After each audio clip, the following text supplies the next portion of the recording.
Hello welcome back students. I hope you are doing absolutely fine in your studies.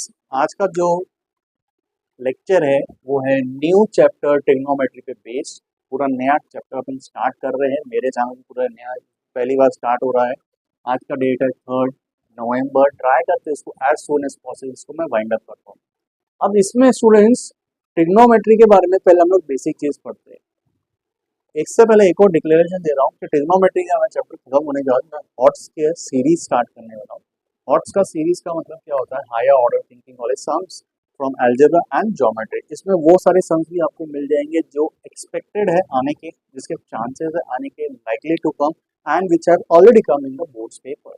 और आपके prelims के paper में मिल जाएंगे आपको, क्लासेस के प्रीलिम्स में, स्कूल के प्रीलिम्स में, बोर्ड्स के पेपर में जो ऑलरेडी आ चुके हैं और जो आने के चांसेस है वो सारे के सारे सब आपको मिल जाएंगे। तो मैं दो अलग अलग प्लेलिस्ट बनाऊंगा, एक है अलजेब्रा के लिए हॉट्स और एक है ज्योमेट्री के लिए हॉट्स।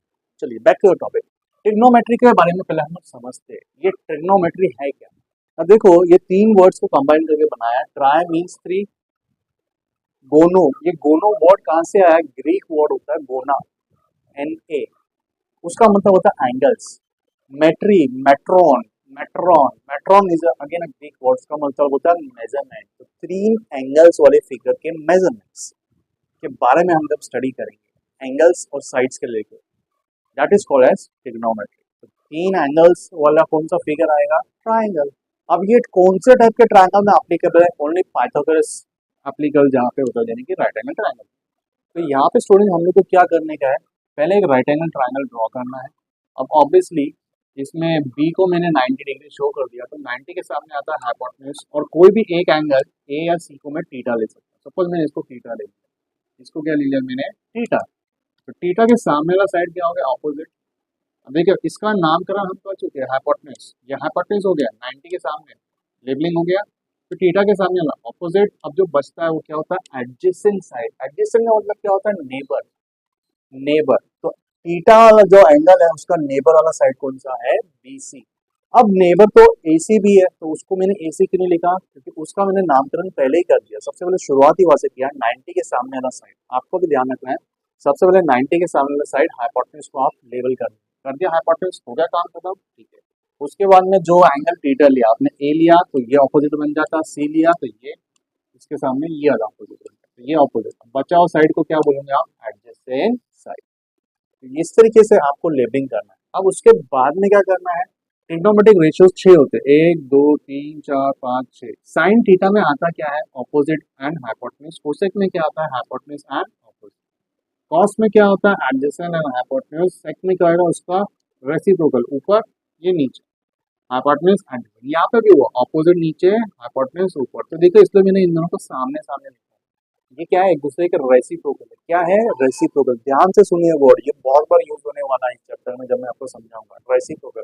साइन का क्या है? सामने कोसेक, कॉस के साथ में क्या आ रहा है? सेक, और टैन का साथ में क्या आएगा? कॉट। अब टैन का रेशियो क्या आता है? ऑपोजिट, ऑपोजिट क्या? Opposite side, adjacent side, adjacent ऊपर, ऑपोजिट। तो ये आपको याद रखना है, ये ऑलरेडी हम 9 साइड में कवर कर चुके हैं। अब इसके बाद में ट्रिग्नोमेट्रिक रिलेशंस। ट्रिग्नोमेट्रिक रिलेशंस क्या होता है? इनका आपस में एक दूसरे के साथ क्या रिलेशन है, ठीक है। तो देखिए जैसा मैंने बोला कि साइन और कोसेक क्या है? रेसिप्रोकल है। तो साइन ऊपर है तो कोसेक नीचे, कोसेक ऊपर है तो साइन नीचे, because they are reciprocal of each other, reciprocal. अब दोनों को अगर मैं मल्टीप्लाई करूंगा तो आंसर क्या आएगा? 1। क्यों आता है आंसर 1? यहाँ पे देखिए, ये इधर जाएगा तो साइन मल्टीप्लाई बाय कोसेक, यहाँ पे क्या बच रहा है? 1, तो वो 1 आ गया। और ये वाला साइन जब इधर गया तो ये वाला साइन यहाँ पे आ गया। तो साइन इंटू कोसेक आपको याद होना है, क्या आता है आंसर? 1। उसी तरह से स्टूडेंट जैसे मैंने बोला कॉस और सेक आपस में रेसिप्रोकल है, तो कॉस ऊपर तो सेक नीचे, सेक ऊपर तो कॉस नीचे। अब दोनों को अगर मल्टीप्लाई करेंगे सेम, इसको भी यहाँ पे मैं मल्टीप्लाई करूंगा तो कॉस इंटू सेक, ये डिवीजन से इधर मल्टीप्लाई में जाएगा ना, तो आंसर क्या बचने वाला है? 1। तो ये रहा 1। सेम टैन और कॉट के लिए, टैन इधर जाएगा तो मल्टीप्लाई हो जाएगा, यहाँ पे क्या बच रहा है? आंसर 1। इस तरीके से आपको ये नए फॉर्मूलेज मिल जाते हैं। तो आपको याद रखना है ये एक दूसरे के रेसिप्रोकल है, तो इसलिए टैन ऊपर तो कॉट नीचे, कॉट ऊपर तो टैन नीचे। आपको फॉर्मूला बाय हार्ट होना चाहिए एकदम, मतलब आपको रात को भी अगर मैं किसी स्टूडेंट्स को जगा के अगर कोई पूछे तो उसको वो फॉर्मूला बोल पाना चाहिए। समझ रहे हो, इतना होना चाहिए। ये बहुत ज़्यादा बेसिक चीज़ है। 11th 12th में और आगे बढ़ जाएंगे, और आगे बढ़ेंगे। Okay, tan theta, tan theta. अब देखिए इन दोनों का आपस में रिलेशन देख लिया, इन दोनों का आपस में रिलेशन देख लिया ना, साइन और कोसेक, कॉस और सेक, टैन और कॉट। अब क्या करें हम लोग, टैन का relation with sine and cos, tan का relation with sine and cos. तो tan theta is what, sine theta upon cos theta, और कॉस ऊपर जाएगा तो साइन का कोसेक नीचे, रेसिप्रोकल बताएगा ना। तो ये आपको टेक्स्ट बुक में मिल जाता है, ये वाला आपको नहीं मिलता है, ये मैंने एक्स्ट्रा लिखा है। तो साइन ऊपर है स्टूडेंट तो कोसेक नीचे, कॉस नीचे है तो सेक ऊपर, जैसे मैंने अभी यहाँ पे आपको बताया है। तो tan theta is sine theta upon cos theta, sec theta upon cosec theta. अब टैन साइन अपॉन कॉस है तो कॉट क्या होता है, उसका रेसिप्रोकल करते क्या आएगा, अपसाइड डाउन, कॉस ऊपर हो जाता है, साइन नीचे। अब साइन नीचे तो कोसेक ऊपर, कॉस ऊपर है तो सेक नीचे। तो ये कॉट का आपको नया फॉर्मूला मिल गया। ठीक, अब यहाँ पे स्टूडेंट्स ये सब भी आई डोंट नो वेदर आपको 9th में इंट्रोड्यूस कराया था कि नहीं। जब मैं जिस क्लासेस में पढ़ाता हूँ तो वहाँ पे मैंने 9th में ही सब चीज़ दे देता हूँ, 9th में उन्हें बाय हार्ट करवा देता हूँ ताकि 10th में उन्हें ये ईजी लगना स्टार्ट हो जाए। एक तो एक कॉन्फिडेंस लेवल बढ़ जाता है, यार ये तो वही है। तो ये दो टॉपिक्स थे इस चैप्टर के फॉर्मूला के रिगार्डिंग। अब इसको अरेंज करके मैं और दो टॉपिक्स लिखा, ठीक है। ओके स्टूडेंट्स, तो देखिए next topic, trigonometric relation for complementary angles. अब यहाँ पे sine theta is equal to cos 90 minus theta, और इसका एक तरह का बोल सकते हैं कॉन्वर्स क्या हो जाता है, cos theta is equal to sine 90 minus. ये भी आपको लास्ट ईयर था और ये भी आपको लास्ट। इसमें क्या है, tan theta multiply by tan 90 minus theta is equal to what, ठीक है। अब देखिए tan 90 माइनस थीटा क्या था, tan माइनस 90 माइनस थीटा होता क्या है, tan 90 माइनस थीटा होता क्या है स्टूडेंट्स, cot थीटा। तो मैं यहाँ पे नेक्स्ट स्टेप में cot थीटा लिखूंगा, tan theta into cot theta, answer क्या आता है 1। ये आपको मैंने रिलेशन में बताया, ठीक है। तो यहाँ से देखिए एक तरह का नया फॉर्मूला बन गया। तो आपको साइन का पेयरिंग इस बार कॉस के साथ है। यूजुअली हम लोग जब रेसिप्रोकल पढ़ रहे थे और ट्रिग्नोमेट्रिक रेशियो पढ़ा था, साइन और कोसेक क्या थे, आपस में पेयरिंग चल रहे थे, रिलेशन क्या था, रेसिप्रोकल। लेकिन यहाँ पे जब कॉम्प्लीमेंट्री का आता है तो उनका रिलेशन आपस में आ जाता है, sine with cos, cos with sine. अब साइन है तो उसके यहाँ पे कोसेक आ जाएगा, कॉस है तो उसके यहाँ पे क्या आ जाता है, सेक। तो sec theta is equal to cosec 90 minus theta, cosec theta is sec 90 minus theta. ये भी आपको टेक्स्ट बुक में नहीं मिलेगा, ये मैंने एड ऑन दे रखा है। ये भी नहीं है, tan theta is equal to cot 90 minus theta, cot theta is equal to tan 90 minus theta, ठीक है। अगर मैं इसका और इसको अपॉन में कर दूंगा, मतलब साइन अपॉन कॉस, तो sign theta upon cos theta क्या हो जाता है, tan थीटा। तो राइट हैंड साइड में क्या आएगा, cos 90 minus theta upon sine 90 minus theta. तो कॉस अपॉन साइन क्या आ जाता है, कॉट थीटा। देखिए नया फॉर्मूला बन गया, ठीक है। तो इस तरीके से ये और आपको याद रखना है। ये कहाँ पे आएगा, हो सकता है एमसीक्यू में आ जाए 1 मार्क के सम के लिए। ऐसे रख के हम लोग लास्ट ईयर सम्स करते थे, तो यहाँ पे ये आपको आ सकता है। ये तीन आइडेंटिटी है स्टूडेंट्स, जो मेन आइडेंटिटी मैंने आपको लिख के दिया है, sine square theta plus cos square theta is equal to 1। ये भी लास्ट ईयर था स्टूडेंट्स, लास्ट ईयर ये था, ठीक है। अब देखिए ये मेन आइडेंटिटी को क्या करेगा, आपको थोड़ा सा शिफ्टिंग कर देंगे। साइन थीटा को इधर रखा, कॉस को उधर भेज दिया, तो बन गया 1 माइनस कॉस स्क्वायर थीटा। फिर क्या रखा, कॉस को इधर रखा, कॉस को इधर रखा, साइन को इधर भेज देता हूँ, तो क्या बन गया 1 माइनस साइन स्क्वायर थीटा। तो आपको ये भी याद रखना है, कैसे सॉल्व होएगा ये आपको याद रखना है। फिर क्या student, 1 plus tan square theta is equal to sec square theta. तो 1 को इधर रखा, tan को इधर भेज दिया, तो tan पॉजिटिव से क्या बन जाएगा, नेगेटिव, तो sec square theta minus tan square theta बन गया। और लास्ट में क्या है, हम लोगों ने tan को उधर ही रखा, 1 को उधर भेज देते, तो 1 हो जाएगा नेगेटिव, तो सेक स्क्वायर थीटा माइनस 1। अब जैसे 1 प्लस tan है तो यहाँ पे क्या आएगा, 1 plus cot is equal to cosec square theta. Cot को उधर भेजेंगे तो cosec square theta minus cot square theta. 1 को उधर भेजेंगे तो 1 माइनस में चलेगा, कॉट इधर ही रहेगा, 1 उधर चला गया, नेगेटिव बन गया, तो cot square theta is cosec square theta minus.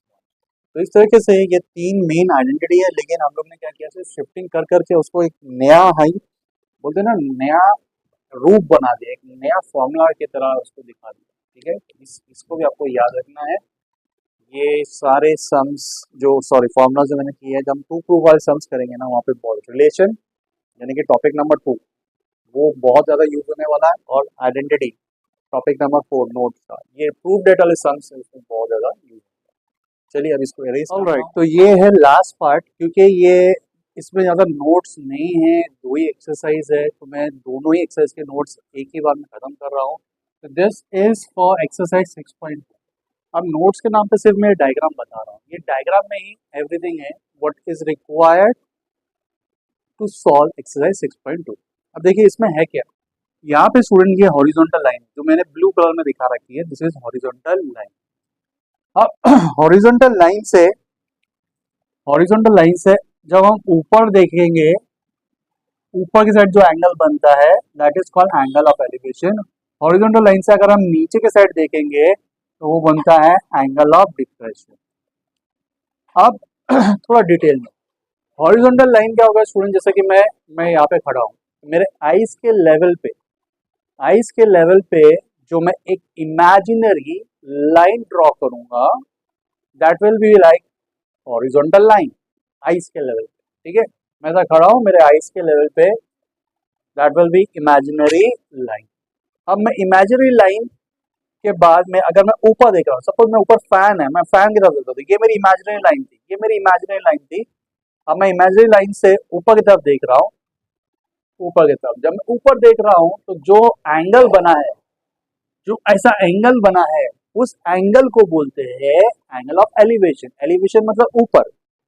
Okay, तो ऊपर की तरफ अगर आप देख रहे हो that will angle of elevation. मतलब मान लो कोई बिल्डिंग है, बिल्डिंग के आप टॉप को देख रहे हो, तो आपने हॉरिजॉन्टल आइस के लेवल पे जो आपकी इमेजिनरी लाइन है वो हॉरिजॉन्टल लाइन है, और जब आपने टिल्ट किया और सपोज इस एंगल पे आपको बिल्डिंग का टॉप दिख रहा है, टॉप, तो यहाँ से फिर से एक इमेजिनरी लाइन जाएंगी।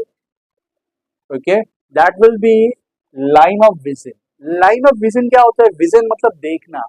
अब इमेजिनरी लाइन जो हमारे आईज से स्टार्ट हो रही है और जहां पे हम देख रहे हैं, जहां पे हम फोकस कर रहे हैं, वहां तक जो हम ड्रॉ करेंगे आईज से लेके जहां पे हम फोकस कर रहे हैं, that will be line of vision. ठीक है, क्योंकि मैं ऊपर की तरफ देख रहा हूँ, क्योंकि ये बन गया एंगल ऑफ एलिवेशन।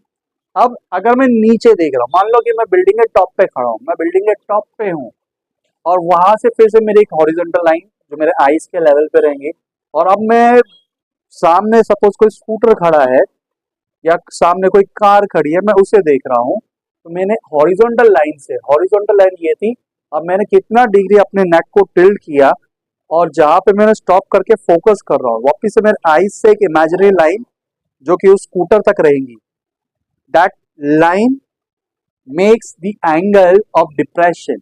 नीचे की तरफ अगर देख रहे हैं that will be angle of depression. नीचे आपको सिंपल देखना है, सिंपल समझो, ऊपर देख रहे हैं एंगल ऑफ एलिवेशन, नीचे देख रहे हैं एंगल ऑफ डिप्रेशन, बस। ठीक है, और लाइन ऑफ विजन क्या होता है, विजन मतलब देखना, जहां पे हम देख रहे हैं वहां तक की जो हमारी आईज से एक इमेजिनरी लाइन ड्रॉ करेंगे जहां पे हम फोकस कर रहे हैं, that is called as line of vision. ठीक है, अब इसमें एक और चीज, ये हॉरिजॉन्टल लाइन और ग्राउंड सरफेस को हमेशा पैरेलल मान के चलना। ठीक है, ये हॉरिजॉन्टल लाइन होगी मेरे आईज की, और नीचे जो ग्राउंड सरफेस है, ये लाइन और ग्राउंड सरफेस को हम लोग हमेशा पैरेलल मान के सम को सॉल्व करेंगे। तो ये था टॉपिक फॉर 6.2 नोट्स का। एंगल ऑफ एलिवेशन मतलब ऊपर देखना, एंगल ऑफ डिप्रेशन मतलब नीचे देखना, हॉरिजॉन्टल लाइन जो हमारी आईज से इमेजिनरी लाइन है, और लाइन ऑफ विजन किसे बोलते हैं, जहां पे हम फोकस कर रहे हैं वहां तक का लाइन जो हमारे आईज से लेके फोकस पॉइंट तक जो लाइन ड्रॉ करते हैं imaginary line, that is called as line of vision. I hope आपको ये टॉपिक क्लियर होगा। जब आपको एक्सरसाइज समझाऊंगा तब आपको ये और समझ में बेटर आएगा, क्योंकि उस टाइम पे क्या हम लोग सम्स भी सॉल्व करेंगे साइमल्टेनियसली, तो और बेटर क्लियरिटी आएगा। ठीक है, चलिए that's a wind up from my side. ये लेकिन मुझे आपको नेक्स्ट लेक्चर में मिलेगा, इस लेक्चर में नहीं मिलेगा। आई होप आप नेक्स्ट लेक्चर में भी जाके एक बार चेकआउट करेंगे किस तरीके से मैं पढ़ा रहा हूँ, और अगर इन केस कुछ भी डाउट रहा तो please let me know in comment section. Follow me on the Instagram as well as Facebook. I have a Facebook page same नाम से। इंस्टाग्राम पे इसलिए बोलता हूँ कि उसमें रेगुलर अपडेट्स डाल देता हूँ, कब मेरे कौन से लेक्चर्स रिलीज होने वाले हैं, कौन से नेक्स्ट चैप्टर पढ़ाने वाले। Bye, take care, and doubts most welcome, share.